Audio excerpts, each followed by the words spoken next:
નમસ્કાર વિદ્યાર્થી મિત્રો, આજે આપણે ધોરણ 9માં ચેપ્ટર નંબર 7 સ્ટાર્ટ કરીએ છીએ. તો ચેપ્ટર નંબર 7નું નામ છે ત્રિકોણ. તો ત્રિકોણ કોને કહેવાય? તો ત્રિકોણ એ ત્રણ પરસ્પર છેદતી રેખાઓથી બનતી બંધ આકૃતિને ત્રિકોણ કહે છે. બરાબર, ત્રણ પરસ્પર છેદતી રેખાઓ.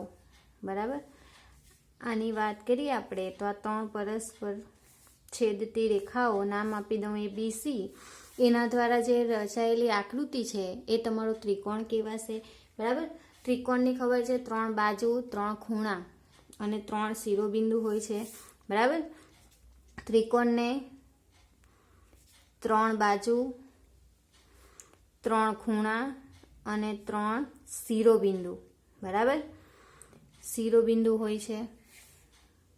શિરોબિંદુ કોને કહેવાશે? એ બિંદુ, બી બિંદુ ને સી બિંદુને શિરોબિંદુ કહેવાશે.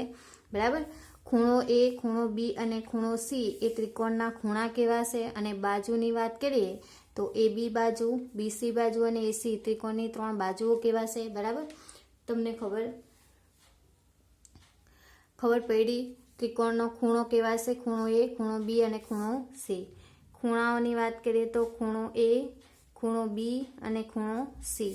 અને બાજુઓની વાત કરીએ તો આપણને મળશે એ બી, રેખાખંડ એ બી, બીસી અને એસી અથવા તો સી એ. બાજુ ઓલ્ટરનેટ બીસી, બી એ એવું લખી શકાય. બરાબર, એ બીની જગ્યાએ બી એ લખવું હોય તો બી લખી શકાય, બીસીની જગ્યાએ સી બી લખવું હોય તો બી લખી શકાય, એસીની જગ્યાએ સી એ લખવું હોય તો પણ આપણે લખી શકીએ. બરાબર, હવે વાત કરવાની છે આપણે એકરૂપ આકૃતિઓ. કે એકરૂપ આકૃતિ કોને કહેવાય? તો જે બાજુઓના માપ, આકાર અને કદ બંને સરખા હોય તે આકૃતિને એકરૂપ આકૃતિ કહેવાશે. આકાર અને કદની વાત કરીએ તો મેં બે સમબાજુ ત્રિકોણ લઈ લઉં તો તે એકરૂપ કહેવાશે. બરાબર, 2 સેન્ટીમીટર ત્રિજ્યાવાળા બે વર્તુળ લઈ લઉં તો એ બે વર્તુળો બી એકરૂપ કહેવાશે.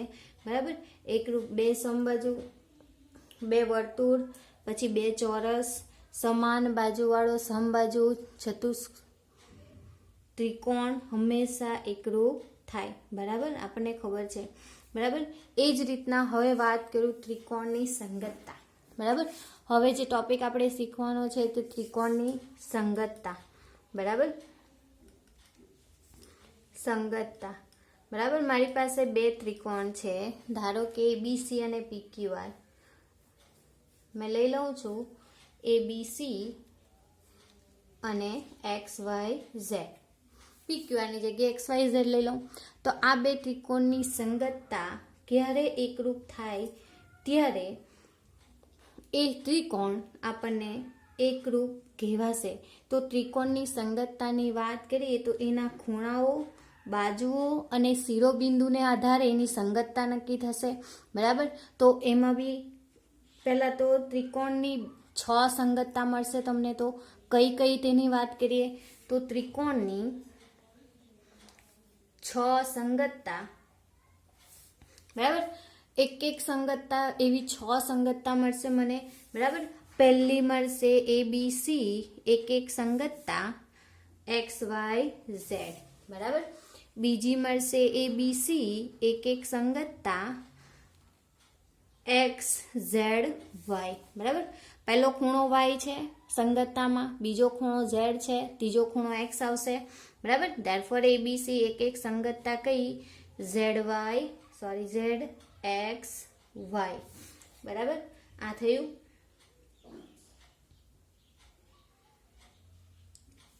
હવે બીજી સંગતતા લઈએ તો એબીસી એક સંગતતા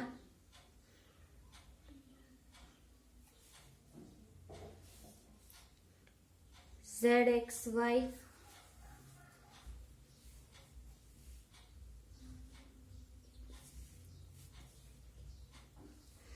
એબીસી એક સંગતતા XYZ, એબીસી એક સંગતતા XZY, એબીસી એક સંગતતા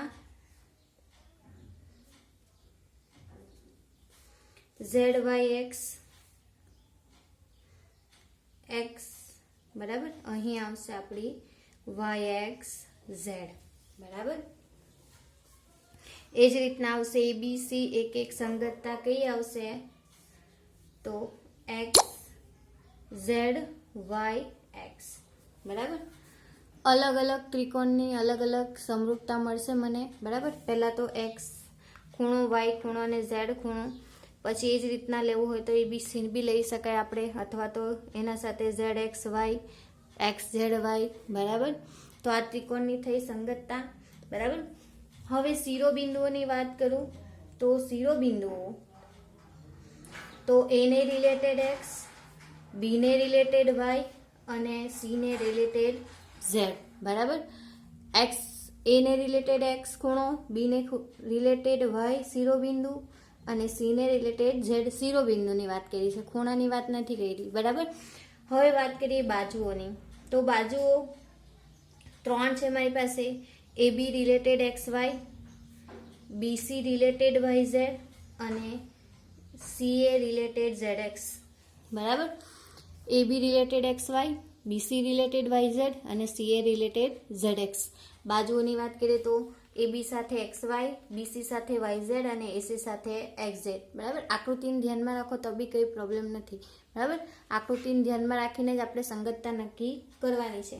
અને ખૂણાઓ તો તમને ખબર જ છે. બરાબર. ખૂણો A સાથે ખૂણો X, ખૂણા B સાથે ખૂણો Y અને ખૂણો C સાથે ખૂણો Z. બરાબર. તો ત્રિકોણની એકરૂપતા કોને કહેવાય? બરાબર. ત્રિકોણની એકરૂપતા કોને કહેવાય? આપણે એકરૂપતા શીખવાની છે. તે પહેલા આપણને એટલું ખબર હોવી જોઈએ કે ત્રિકોણની કેટલી બાજુ છે, કેટલા ખૂણા છે અને કેટલા શિરોબિંદુ છે, અને ત્રિકોણની સંગતતા કઈ કઈ છે મારી પાસે, કેવી રીતે નક્કી થાય તે ખબર હોવી જોઈએ. બરાબર. તમને મેં જો કેવડાવ્યું છે સંગતતા આ રીતે નક્કી થશે આપણી. બરાબર. તો શિરોબિંદુ બી ખબર છે, એની સાથે X, બીની સાથે Y અને Cની સાથે Z. અને બાજુઓ તમારી AB ને રિલેટેડ XY, BC ને રિલેટેડ YZ અને AC ના રિલેટેડ XZ. બરાબર. આકૃતિ પરથી જ કહી શકું મેં. બરાબર. એ જ રીતના ખૂણો A ઇઝ ઇક્વલ ટુ ખૂણો X, ખૂણો B ઇઝ ઇક્વલ ટુ ખૂણો Y, ખૂણો C ઇઝ ઇક્વલ ટુ ખૂણો Z. બરાબર. તો ત્રિકોણની એકરૂપતા કોને કહેવાય? તો બે ત્રિકોણોની આપેલી સંગતતા માટે જો અનુરૂપ અંગો સમાન હોય તો તે સંગતતા માટે ત્રિકોણો એકરૂપ કહેવાય. બે ત્રિકોણની આપેલી સંગતતા માટે જો ત્રિકોણના અનુરૂપ અંગો સમાન હોય તો તે સંગતતા કેવી થશે? એકરૂપ કહેવાશે. બે ત્રિકોણની વાત કરીએ તો મેં ત્રિકોણ ABC આપણે લીધો છે અને ત્રિકોણ XYZ ની સંગતતા મેં લઈ લઉં. ત્રિકોણ ABC એક સંગતતા XYZ માટે અનુરૂપ અંગો સમાન છે. અનુરૂપ અંગો એટલે કયા કયા? જે આપણે જોયા તે ફર્સ્ટ કયું? ખૂણા અને બાજુ. બરાબર. ખૂણા કયા છે મારી પાસે? ખૂણો A ઇઝ ઇક્વલ ટુ ખૂણો X, ખૂણો B ઇઝ ઇક્વલ ટુ ખૂણો Y અને ખૂણો C ઇઝ ઇક્વલ ટુ ખૂણો Z. બરાબર. આ થયા ખૂણા. અને બાજુની વાત કરીએ તો AB is equal to XY, BC is equal to YZ અને CA is equal to ZX. તો સંગતતા જો આ હોય તો સંગતતા આપણી જે છે તે ABC એક સંગતતા XYZ એકરૂપતા છે તેમ કહેવાય. બરાબર. અને એકરૂપતાનું ચિહ્ન છે આપણું બે લીટી અને ઉપર S જેવું ઊંધું. બરાબર. આ છે એકરૂપતાનું ચિહ્ન, એકરૂપતાનું નિશાની છે, સંકેત છે એનો. બરાબર. આ એકરૂપતાનો સંકેત છે. ધેરફોર મને મળે છે ABC એક સંગતતા XYZ ના અનુરૂપ અંગો સમાન છે, તો therefore મેં કહી શકું કે આ જે બે ત્રિકોણ આપેલા છે એ એકરૂપ છે. તો મારે લખવું હોય તો મેં લખી શકું ત્રિકોણ ABC એકરૂપ ત્રિકોણ XYZ, આમ લખાય. સંકેતમાં આપણે જો લખવું હોય તો ત્રિકોણ ABC એકરૂપ ત્રિકોણ XYZ હું લખી શકું. બરાબર. હવે જોઈ લીધું સંગતતા કે ત્રિકોણના અનુરૂપ અંગો જો સમાન હોય તો મેં કહી શકું કે એ જે બે ત્રિકોણ આપેલા છે મને તે કેવા છે, મારી પાસે ત્રિકોણ કેવા છે, એકરૂપ કેવા છે. બરાબર. તો હવે વાત કરું ત્રિકોણની એકરૂપતાની થોડીક શરતો છે, આપણે ધ્યાનમાં રાખવાની છે. ત્રિકોણની એકરૂપતાની શરતો એમાં છે પૂર્વધારણા તમારી 6, પૂર્વધારણા 7.1 એકરૂપતાનો બાખુબા નિયમ છે. એકરૂપતાનો બાખુબા નિયમ. બરાબર. તો એ શું કહે છે કે જો બે ત્રિકોણની, મેં લખું છું અહીં, જો બે ત્રિકોણો માટે એક ત્રિકોણની બે બાજુઓ અને અંતર્ગત ખૂણો બીજા ત્રિકોણની અનુરૂપ બાજુઓ અને અંતર્ગત ખૂણાને સમાન હોય તો તે બે ત્રિકોણો એકરૂપ થાય. બરાબર. શું કહે છે પૂર્વધારણા 7.1? જો બે ત્રિકોણ માટે એક ત્રિકોણની બે બાજુઓ અને અંતર્ગત ખૂણો બીજા ત્રિકોણની અનુરૂપ બાજુઓ અને અંતર્ગત ખૂણાને સમાન હોય તો તે બે ત્રિકોણો એકરૂપ છે એમ કહેવાય. આ પૂર્વધારણાનો ઉપયોગ કરીને આપણે એક્ઝામ્પલ ગણવાના છે. બરાબર. એટલે કે ધ્યાનમાં રાખવું આપણે. બરાબર. તો બીજું છે આપણું પ્રમેય 7.1 ખૂબાખૂ છે, ખૂબાખૂ પ્રમેય. બરાબર. એમાં પણ એવું છે, અલગ અલગ કીધેલું છે, સેમ જ છે, થોડુંક અલગ છે લખેલું. જો એક ત્રિકોણના બે ખૂણા અને અંતર્ગત બાજુ અનુક્રમે બીજા ત્રિકોણના અનુરૂપ ખૂણા અને અંતર્ગત બાજુને સમાન હોય તો તે ત્રિકોણ એકરૂપ છે. બરાબર. જો એક ત્રિકોણના બે ખૂણા અને તેને અંતર્ગત બાજુ અનુક્રમે બીજા ત્રિકોણના બે ખૂણા અનુરૂપ ખૂણા અને અંતર્ગત બાજુને સમાન હોય તો તે કહેવાશે, શું કહેવાશે? બે ત્રિકોણો જે છે તે એકરૂપ એમ કહેવાશે. પ્રમેય 7.1 એક ખૂબાખૂબ આધારિત છે અને પૂર્વધારણા 7.1 એ એકરૂપતાની બાખુબા શરતને આધારે છે. બરાબર. બાખુબા નિયમ છે. બરાબર. યાદ રાખજો 7.1 પૂર્વધારણા અને પ્રમેય. બરાબર. પ્રમેય છે ખૂબાખૂ અને પૂર્વધારણા છે આપણી 7.1 બાખુબા નિયમ, એકરૂપતાનો નિયમ. હવે જોઈએ એકરૂપતાની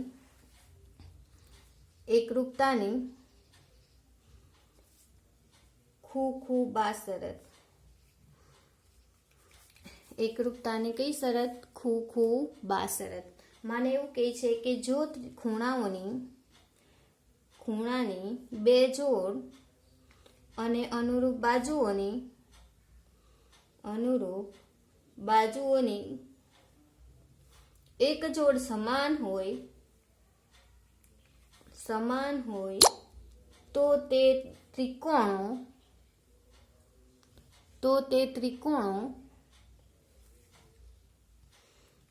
એકરૂપ છે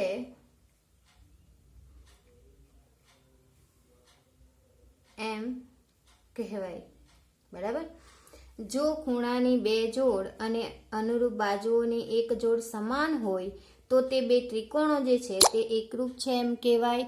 અને સાથે સાથે આ જે ત્રિકોણો આપેલા છે આપણને એ ત્રિકોણો ખૂ બા શરત એકરૂપતાની શરત કહેવાશે. આ જે છે તેને શું કહેવાશે?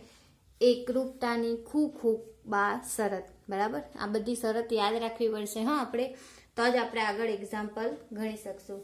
હવે વાત કરું સીપીસીટીની, કે સીપીસીટી શું છે? તો સીપીસીટી એ ત્રિકોણના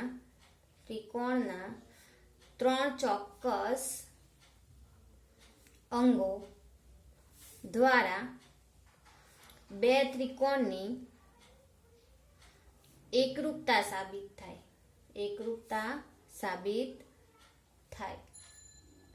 બરાબર, એકરૂપતા ત્રિકોણની બાકીના અંગોને સમાન હોય છે એટલે એને ટૂંકમાં આપણે શું કહે છે? CPCT, corresponding parts of congruent triangle. બરાબર, એને આપણે જરૂર નથી, ખાલી સમજવાનું છે કે શું કહેવા માંગે છે કે સીપીસીટી શું કહે છે કે ત્રિકોણના ત્રણ ચોક્કસ જે અંગો છે એની એકરૂપતા જો આપણે સાબિત કરી શકીએ તો એ સીપીસીટીના આધારે આપણે સાબિત કરી શકીએ. બરાબર, આ જે સીપીસીટી છે એ એકરૂપ ત્રિકોણના અનુરૂપ અંગો કહેવાશે. અર્થાત તો એને શું કહેવાશે? એકરૂપ ત્રિકોણના અનુરૂપ અંગો. બરાબર, શું કહેવાશે? એકરૂપ ત્રિકોણના અનુરૂપ અંગો. ફરીથી એકવાર જોઈ લે તો ત્રિકોણ કોને કહેવાય? ત્રણ પરસ્પર છેદતી રેખાઓથી બનતી જે બંધ આકૃતિ બનશે એ ત્રિકોણ કહેવાશે. બરાબર, ત્રિકોણની ત્રણ બાજુ, ત્રણ ખૂણા અને ત્રણ શિરોબિંદુ હોય છે. બિંદુ એ બી સી ત્રિકોણના શિરોબિંદુ છે. ત્રણ ખૂણા, ખૂણો એ, ખૂણો બી અને ખૂણો સી એ ત્રિકોણના ખૂણા છે. બાજુઓની વાત કરીએ તો એ બી, બીસી અને એસી એ ત્રિકોણની બાજુઓ થશે. બરાબર, હવે વાત કરું ત્રિકોણની સંગતતા. એબીસી અને એક્સ વાય ઝેડમાં ત્રિકોણની 6 સંગતતા મળશે. ABC related X Y X Z, ABC related X Y Z, ABC related X Z Y. બરાબર, અલગ અલગ મળશે, એવી 6 સંગતતા મળશે. તમને ટેક્સ્ટ બુકમાં આપેલી બી છે, તમે ધ્યાનથી વાંચશો તો તમને ખબર બી પડશે. બરાબર, હું તમને વ્યવસ્થિત લખીને બતાવીશ કે કેવી રીતે સંગતતા મળશે. બરાબર, અને ખૂણાની વાત કરીએ તો ખૂણા આવશે. ખૂણા એને રિલેટેડ ખૂણો એક્સ, બીને રિલેટેડ સંગતતા વાય, સીને રિલેટેડ સંગતતા ઝેડ. અને બાજુઓ A B related B X Y, BC related Y Z અને એસી રિલેટેડ એક્સ ઝેડ. બરાબર, તો આ થયું સંગતતા. હવે વાત કરીએ ત્રિકોણની એકરૂપતાની. હવે પછીનો ટોપિક મેઇન છે આપણો. બરાબર, એક્ઝામમાં પૂછાય અને બધા જ એક્ઝામ્પલ આ એકરૂપતાના 10મામાં બી આવતા છે તમારે. બરાબર, 10મામાં બી આ જે એક્ઝામ્પલ છે તે પૂછાય એવા છે કે એકરૂપતાની કઈ શરતનો ઉપયોગ કરીને આપણે એક્ઝામ્પલ ગણ્યો છે તો તે જણાવો એમ કરીને VSQમાં બી આવે છે. ને સંગતતા કઈ સમરૂપતા થાય તે પણ પૂછાય છે. એકરૂપતા કઈ થાય તે. બરાબર, તો જોઈએ ત્રિકોણની એકરૂપતા. બે ત્રિકોણની આપેલી સંગતતા માટે જો અનુરૂપ અંગો સમાન હોય તો તે સંગતતા ત્રિકોણો એકરૂપ છે. બરાબર, મેં અહીં ત્રિકોણ એબીસી અને એક્સ વાય લીધો તો એની એક સંગતતા એબીસી રિલેટેડ એક્સ વાય લઉં તો એના ખૂણા અને બાજુ સરખા છે તો એ સંગતતા માટે હું મેં કહી શકું કે આ બે ત્રિકોણ છે તે એકરૂપ છે. એકરૂપ માટેનું ચિહ્ન છે આપણું આ જે છે સંકેત છે આપણો એકરૂપતાનો. બરાબર, શું છે? બે લીટી કરવાની અને ઊંધો એસ કરવાનો. બરાબર, આ એકરૂપતાની શરત છે આપણી. બરાબર, ચિહ્ન છે સંકેત કે એબીસી રિલેટેડ એકરૂપ રિલેટેડ એક્સ વાય ઝેડ. બરાબર, તો આ થયું. હવે વાત કરીએ પૂર્વધારણા 7.1ની. તો એકરૂપતાનો બાખુબા નિયમ છે. જો બે ત્રિકોણ માટે એક ત્રિકોણની બે બાજુઓ અને અંતર્ગત ખૂણો બીજા ત્રિકોણના અનુરૂપ બાજુઓ અને અંતર્ગત ખૂણાને સમાન હોય તો તે ત્રિકોણો કેવા છે? એકરૂપ છે એમ કહેવાશે. બરાબર, અને પ્રમેય 7.1 એ ખૂબ આખું પ્રમેયના આધારે છે. શું છે? તો જો એક ત્રિકોણના બે ખૂણા અને અંતર્ગત બાજુ અનુક્રમે બીજા ત્રિકોણના અનુરૂપ ખૂણા અને અંતર્ગત બાજુને સમાન હોય તો તે ત્રિકોણો એકરૂપ છે.